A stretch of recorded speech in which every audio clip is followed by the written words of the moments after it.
I live alone in a small apartment on the second floor. The building's old but safe, 3 locks on my door, a peephole, and neighbors who mostly keep to themselves. Last night, around 2 a.m., I woke up to a faint rattling sound. At first, I thought it was the pipes. Then I realized it was coming from my front door.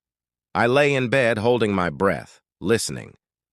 The rattling turned into a slow, deliberate jiggling, like someone testing each lock. Metal scraping against metal. I crept to the door as quietly as I could and looked through the peephole. There was a man standing there, hood pulled tight, gloved hands working clumsily on the deadbolt with something shiny. A tool. I backed away, heart pounding, and dialed 911. The operator told me to stay on the line until officers arrived. Meanwhile, the jiggling grew more frantic, then a heavy thud, like a shoulder slamming against the door. I whispered into the phone, "He's trying to get in." The dispatcher said, "Stay calm. The officers are 2 minutes out." The man must have heard me because suddenly he stopped.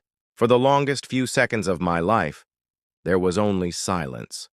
Then, slowly, he leaned forward until his face filled the peephole. He smiled. When the police arrived, the hallway was empty, but they found fresh pry marks around my locks. Proof I wasn't imagining things. The worst part? One officer pulled me aside and said, "You're lucky. We've had reports of a guy breaking into apartments and waiting for tenants to come home. He doesn't just rob places. He likes to wait." I haven't slept since, because when I close my eyes, I see that smile, pressed right against my door,